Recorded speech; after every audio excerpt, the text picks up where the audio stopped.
अस्सलाम वालेकुम। सवाल ये है कि आप अपने प्रोफेशन को क्यों चेंज करना चाहते हैं? Why you want to change your profession? बहुत से कैंडिडेट से ये क्वेश्चन होता है और वो इस क्वेश्चन की वजह से डिस्टर्ब भी बड़े हैं कि अगर ये इंटरव्यू में क्वेश्चन हुआ तो हम इसको कैसे आंसर करेंगे। तो ये वाकई ही कंफ्यूजिंग क्वेश्चन है। अगर किसी से हुआ है तो उसने इस तरह से आंसर किया है कि मुझे इंटरेस्ट है, इसलिए मैं अपने प्रोफेशन को शिफ्ट करना चाहता हूँ या चाहती हूँ या चेंज करना चाहता हूँ। लेकिन इंटरेस्ट कैसे हुआ? आप कहते हैं कि क्योंकि हमने उसकी बुक्स पढ़ी या उसको प्रैक्टिस किया तो हमें फ़ील हुआ कि इसमें हमें बहुत इंटरेस्ट है। तो वो आपसे ये बोलेंगे कि आप नेक्स्ट अगर आप किसी और चीज़ को फेस करते हैं ऐसे ही और आपका इंटरेस्ट एकदम से उसमें शिफ्ट हो जाए तो सो व्हाट? तो बेसिकली आंसर तो आपके किसी हद तक ये ठीक होते हैं कि हमें इंटरेस्ट हुआ, लेकिन उसकी जो जस्टिफिकेशन है या उसको उसकी रेलिवेंसी है या उसका बैकग्राउंड स्ट्रांग बनाने की ज़रूरत होती है कि आपका जो आंसर है वो ज़्यादा इफ़ेक्टिव फील हो और उस पे जो सुनने वाले लोग हैं वो एग्री हो जाएं। सो लेट्स स्टार्ट कि यहाँ पे मैं कोई 5 एक रीज़न आपके सामने एक्सप्लेन करने लगा हूँ। आपको जो रीज़न आपकी पर्सनैलिटी के साथ, आपकी नेचर के साथ मैच होती नज़र आए, आपने उसको अडॉप्ट करना है और उसको रिफ़ाइन करना है। सिर्फ एग्री नहीं करना बल्कि रिफ़ाइन करना है और बेहतर तरीके से प्रेज़ेंट करने की कोशिश करनी है। सो फर्स्ट क्या है कि बेसिकली बंदे जो चेंज करते हैं प्रोफेशन, उसकी 2 वजूहात होती हैं। एक होता है रिएक्टिव चेंज और दूसरी है प्रोएक्टिव चेंज। रिएक्टिव मीन्स कि कोई प्रॉब्लम थी जिसकी वजह से आप शिफ्ट करना चाह रहे हैं, उसमें हेल्थ प्रॉब्लम हो सकती है और डिससैटिस्फैक्शन हो सकती है किसी जॉब से। तो ये किसी हद तक तो आपको डेफिनेटली ये रीज़न नहीं बनेगी, लेकिन आप एक्सप्लेन इसी तरह से करें। और सेकंड क्या है प्रोएक्टिव, कि आप खुद को मज़ीद बेहतर करना चाहते थे। सो आप ये चाहते थे कि जहाँ पे मेरे लिए ज़्यादा एक्टिव एनवायरनमेंट है, जहाँ पे मैं ज़्यादा प्रोडक्टिव वर्क कर सकता हूँ या कर सकती हूँ, उसमें जाऊँ। और जहाँ पे डिज़ायरेबल आपके लिए कंडीशंस हैं, हाई क्वालिटी एम्प्लॉयमेंट है और वहाँ पे न्यू स्किल्स को लर्न करने का ज़्यादा मौका है, या जो लाइफ है उस और वो आपके इंटरेस्ट के साथ ज़्यादा चीज़ें मैच कर रही हैं, आप इसलिए वहाँ पे शिफ्ट कर रहे हैं। अब आंसर ये तकरीबन वही है जो पहले वाला था, लेकिन इसमें आप ये रेफरेंस बोलेंगे कि मैंने जब शिफ्ट करना था तो या इस तरह से सोचा तो इससे पहले मैंने पढ़ना शुरू किया कि क्या रीज़न्स होती हैं। यानी शुरू आप यहाँ से करें और बोलें कि मैंने फ़लाँ रिसर्च पेपर पढ़ा और इसको बेशक आप डाउनलोड करके पढ़ें गूगल से और इसका रेफरेंस दें कि वहाँ पे लिखा था कि ये रीज़न्स होती हैं। सो मेरा जो बिलीफ सिस्टम था वो ज़्यादा स्ट्रांग हुआ और मैंने ये प्लान किया। सेकंड जो है कि एक लिटरेचर व्यू का रेफरेंस है कि 49% जो पूरी दुनिया पे लोग होते हैं ना वो प्रोफेशन को शिफ्ट करते हैं। और उनमें से ज़्यादा लोग क्यों करते हैं वो प्रोफेशन शिफ्ट कि हम ज़्यादा सक्सेसफुल हो सके। सिर्फ ये नहीं कि सिर्फ प्रोफेशन शिफ्ट किया बल्कि ज़्यादा कामयाबी के लिए। और उनमें से बहुत से लोग जो हैं वो सेटिस्फाइड भी रहते हैं और कामयाब भी होते हैं। ये रिसर्च के रेफरेंस के साथ बात है और इसीलिए मुझे भी ये फील होता है, आप ये कह सकते हैं कि मैं ज़्यादा इस पे सेटिस्फाइड हूँ, सिमिलरली वैसे ही। और मैं बिलीव है ये मेरा, I believe I shall perform much better in the new profession of my choice. क्योंकि नेक्स्ट जो प्रोफेशन है इसको मैं चूज़ कर रहा हूँ, मैं इसको सिर्फ ये नहीं कि बाई चांस ले रहा हूँ। और जो चीज़ें इंसान चूज़ करता है उसमें ज़्यादा अच्छे तरीके से वो परफॉर्म करता है जो उसकी अपनी चॉइस की होती हैं। डेफिनेटली आपकी मल्टीपल चॉइस की चीज़ें हो सकती हैं, जो पहला प्रोफेशन था वो भी चॉइस का हो सकता है, लेकिन ये अगेन चॉइस है आपकी। इसके अलावा एक बिग 5 इन्वेंट्री है, मींस के बिग 5 पर्सनैलिटीज़ होती हैं, 5 तरह की शख्सियात होती हैं। इसकी जो पर्सनैलिटी या इन्वेंट्री है या क्वेश्चनर है वो ऑनलाइन डाउनलोड हो जाता है। आप उसके मुताबिक खुद को चेक करें और आपको पता चलेगा कि आपकी पर्सनैलिटी बेसिकली किस तरह की है। और फिर उस पर्सनैलिटी की और करंट प्रोफेशन जिसको आप ज्वाइन करना चाहते हैं उसके साथ उसकी लॉजिक्स को सर्च करें कि मेरी क्योंकि पर्सनैलिटी इस तरह की थी, सो मेरे नज़दीक ज़्यादा ये प्रोफेशन सूट करता था, मैंने खुद को टेस्ट किया और यहाँ पे शिफ्ट होना है मैंने। तो जब आप इस तरह से बात करेंगे कि मैंने खुद को पहले टेस्ट किया है और एम्पिरिकल एविडेंस देखा है, तो डेफिनेटली जो सुनने वाला बंदा होता है वो कहता है कि कितना ये साइंटिफिक पर्सन है, चीज़ों पर डिसीजन ऐसे नहीं इसने लिए। थर्ड रीज़न है कि availability of better professional skills. कि एक तो ये कि आपकी लाइफ और वर्क का जो बैलेंस है ये बहुत इंपॉर्टेंट है।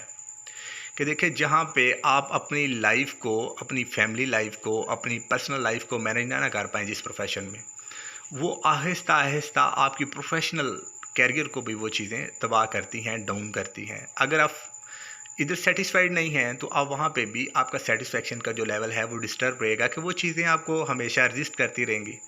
तो एक रीज़न तो ये हो सकती है कि आप ये बोलें कि मैंने ये फ़ील किया कि मेरा यहाँ पे जो डिस्टेंस है मतलब मैं कहीं दूर पे अपॉइंटेड हूँ, so I want to shift close to my home. या ये है कि जो वर्क टाइम है कि हमारे बच्चे हैं उनको पहले स्कूल भेजना होता है, सो इस तरह से जो टाइम्स हैं उनकी चीज़ें, तो कुछ ना कुछ उसकी जो रीज़न है कि क्यों फैमिली लाइफ आपकी डिस्टर्ब हो रही है या आपकी पर्सनल लाइफ यहाँ पे डिस्टर्ब होती है, तो उसकी वजह से आप जैसे वो ऊपर पीछे बात थी कि रिएक्टिव चेंज। और दूसरी बात क्या हो सकती है कि जहाँ पे अब मैंने ज्वाइन करना है यहाँ पे मेरे लिए ख़ुद को इम्प्रूव करने के लिए ज़्यादा चांसेस हैं या इस सब्जेक्ट में ज़्यादा चांसेस हैं। मिसाल के तौर पे कुछ साइंस टीचर्स हैं, उनकी अपॉइंटमेंट हुई स्कूल में साइंस टीचर के तौर पे कि उन्होंने बीएस किया केमिस्ट्री में, फिज़िक्स में या किसी ऐसे साइंस के सब्जेक्ट में। अब वो लेक्चरर एजुकेशन के लिए अप्लाई कर चुके हैं और उन्होंने एनओसी भी दिया है और वहाँ पे वो शो भी करेंगे उसको। तो वो आपसे पूछेंगे कि why you want to change your field, कि आप साइंस से हैं और आप एजुकेशन में अब शिफ्ट होना चाह रहे हैं। तो इसका आंसर बेसिकली डिफरेंट वे में दिया जा सकता है। पीछे वाले भी आप आंसर कर सकते हैं, लेकिन एक ये भी हो सकता है कि देखें बहुत सी जो यूनिवर्सिटीज़ हैं वो एमफिल और पीएचडी के लिए आपको साइंस के हवाले से उस तरह का एनवायरनमेंट प्रोवाइड नहीं करती और वो बहुत सी यूनिवर्सिटीज़ में अवेलेबल भी नहीं है। एजुकेशन में एमफिल या पीएचडी जो है वो कंपैरेटिवली ज़्यादा अवेलेबल है।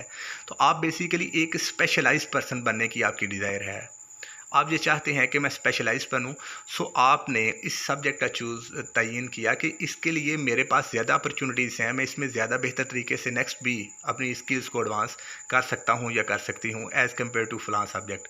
तो एक ये भी आंसर हो सकता है। इसके बाद है कि बेसिकली हम एक ख़ास लाइफ बल्कि बहुत सी हमारी जो एंड लाइफ तक हम इस तरह से बहुत से लोग रह जाते हैं good boys nice girl orientation पे, कि हम वही करते हैं जो लोगों को अच्छा लगता है, हमें खुद पता नहीं होता और हम ये चाहते हैं कि लोग हमें अच्छा बोलें। सो हमारी क्वालिफ़िकेशन भी या हमारी फील्ड भी यूजुअली वही रहती है जो हमें ना सब लोग बोल रहे होते हैं, भाई साइंस पढ़ो, भाई आर्ट्स पढ़ो, भाई फ़लाँ सब्जेक्ट पढ़ो। सो हम उसको पढ़ते जाते हैं और पढ़ते जाते हैं बस इस तरह से। और हम क्यों पढ़ रहे होते हैं कि हमारी फैमिली का भी उस पे प्रेशर होता है और हमारी सोसाइटी का भी, कि एक रिप्यूट होती है कि फ़लाँ बंदा जो है वो फ़लाँ सब्जेक्ट से है। तो बेसिकली हम होते हैं good boy nice girl orientation पे, लेकिन जैसे ही हमें जॉब मिलती है या हम किसी एक प्रोफेशन में हो जाते हैं पॉइंट, तो उसके बाद हमें फिर चीज़ें रियलाइज़ होना शुरू होती हैं, हमारा जो मॉरल डेवलपमेंट की स्टेज है वो शिफ्ट होती है। तो जैसी शिफ्ट होती है हम दुनिया को नए तरीके से फिर देखते हैं, और जैसे ही हम दुनिया को नए तरीके से देखते हैं तो हमें अंदाज़ा होता है कि हमें जो चीज़ें हैं फिर अब थोड़ी सी चेंज करने की ज़रूरत है। जैसे वो आपकी मॉरल डेवलपमेंट की स्टेज चेंज हुई, वैसे ही आपने अपनी लाइफ से रिलेटेड जो डिसीजन है वो भी चेंज किए। सो आपको ये फ़ील हुआ कि मेरे नज़दीक जो ज़्यादा बेहतर चीज़ है, जहाँ पे मैं खुद को ज़्यादा कंफर्ट और ज़्यादा प्रोफेशनली सेटिस्फाइड और बेहतर फ़ील करता हूँ, या मुझे ये लगता है कि फ़लाँ फील्ड है। एक ये तरीका हो सकता है। और प्रोफेशन बाय चॉइस को आपने कोशिश करनी है कि बार बार चीज़ों में इन्वॉल्व करें, क्योंकि जो चीज़ चॉइस की होती है ना, उसमें हमेशा बंदा अच्छा परफॉर्म करता है। बाय चांस या बाय फोर्स जो चीज़ें होती हैं कि आपने इसी में काम करना है, आप वहाँ पे अच्छा काम नहीं करते। तो इस चीज़ से क्या होगा कि जो सुनने वाला होगा वो आपको सेम फील्ड में रहने की भी तजवीज़ नहीं करेगा, क्योंकि वो बाई फोर्स होगी और आपको बोला जाएगा कि आप वहाँ पे काम करें। तो आप बोलें कि सर अगर बाई फोर्स मुझे बोला जाए कि आपने वहीं पे परफॉर्म करना है तो ये मेरे लिए बड़ा डिफ़िकल्ट होगा कि मैं इफ़ेक्टिव वे में, क्रिएटिव वे में और इनोवेटिव वे में वहाँ पे काम करूँ। इससे क्या होगा कि जो डिसीजन मेकर है, आपको जो सिलेक्ट करने वाला है, वो डेफिनेटली फिर सोचने पर मजबूर होगा कि मुझे इस बात पे अब थोड़ा सा पॉन्डर करने की ज़रूरत है और डिसीजन लेने की ज़रूरत है। आपके हक में डिसीजन जाने के बहुत से चांस होते हैं। लास्ट रीज़न है कि वो टीचर्स जो साइंस से आर्ट्स में शिफ्ट होना चाहते हैं, वो एक रीज़न ये भी कह सकते हैं कि नो डाउट के साइंस के सब्जेक्ट जो हैं इनके पास अर्निंग के बहुत से चांस होते हैं, आर्ट्स के सब्जेक्ट में ऐसे नहीं हैं। एकेडमी पढ़ाएं तो आप अगर स्कूल में भी हैं और कॉलेज में शिफ्ट होना चाहते हैं तो आप ज़्यादा पैसे कमा सकते हैं। लेकिन मुझे ये फ़ील होता है, आप ये कह सकते हैं कि मुझे ये फ़ील होता है कि मैं ज़्यादा खुशी बीइंग ए टीचर तब फील करता हूँ या करती हूँ जब मैं स्टूडेंट्स पे साइकोलॉजी और फिलासफी की थ्योरीज़ को अप्लाई करूँ और उनको थोड़ा सा इनकरेज करूँ कि वो बेहतर तरीके से चीज़ों को लर्न करें। और उसके लिए जो सब्जेक्ट मुझे जिसने टच किया और जिसमें मैंने ज़्यादा फिर फोकस किया, दैट इज़ एजुकेशन या दैट इज़ साइकोलॉजी, जो भी आप सब्जेक्ट सोचते हैं। तो उसमें आपने फिर उसकी जो फ़िलासफ़ी और साइकोलॉजी की जो थ्योरीज़ हैं, उनको थोड़ा-सा देखना भी है। वो नेक्स्ट आपसे पूछ सकते हैं कि मिसाल के तौर पे आपने कौन-सी थ्योरी को अप्लाई किया? तो एक रीज़न तो ये बन सकती है, लेकिन जितनी भी ये रीज़न्स आप बताएँगे, उससे नेक्स्ट फिर क्वेश्चन होंगे, क्योंकि ये क्वेश्चन से क्वेश्चन हमेशा निकलते रहते हैं। सो आपने खुद को फुली प्रिपेयर करना है। लेकिन ये किसी हद तक उन लोगों को मुझे उम्मीद है सपोर्ट करेगी कि जो कह रहे थे कि हमारे पास कोई ऐसी जस्टिफिकेशन नहीं है जिस पे हम बेसिकली बात कर सकें। तो याद रखिएगा, एक तो आपने एविडेंस देना होता है, वो रिसर्च बेस्ड हो सकता है, वो कोई आप खुद को खुद चेक करके कर सकते हैं। और सेकंड, या आपने लॉजिक अच्छी देनी होती है। जैसे सोर्सेज ऑफ नॉलेज में एक तो हम एम्पिरिकल नॉलेज होता है और दूसरा रैशनल, यानी या तो आप उसका रैशनल दें, कोई अकली दलील दें, या आप उसका कोई एम्पिरिकल एविडेंस दें। और अथॉरिटी को डेफिनेटली उसमें एक्सेप्ट नहीं किया जाता, और बाकी चीज़ों को, इंट्यूशन को भी नहीं माना जाता कि मेरे अंदर से एकदम हाव आया और मैंने कर लिया। तो दो रेफरेंस बड़े इंपॉर्टेंट होते हैं हर चीज़ को एक्सप्लेन करने के लिए। So this is all. अगर आपको ये वीडियो अच्छी लगी है तो मेरे चैनल को सब्सक्राइब करें, और अगर मज़ीद कन्फ्यूजन है तो कमेंट करें। आई शैल ट्राई कि मैं आपकी जो कन्फ्यूजन है उसको दूर कर सकूं। और वीडियो को लाइक करना मत भूलें। अस्सलाम वालेकुम।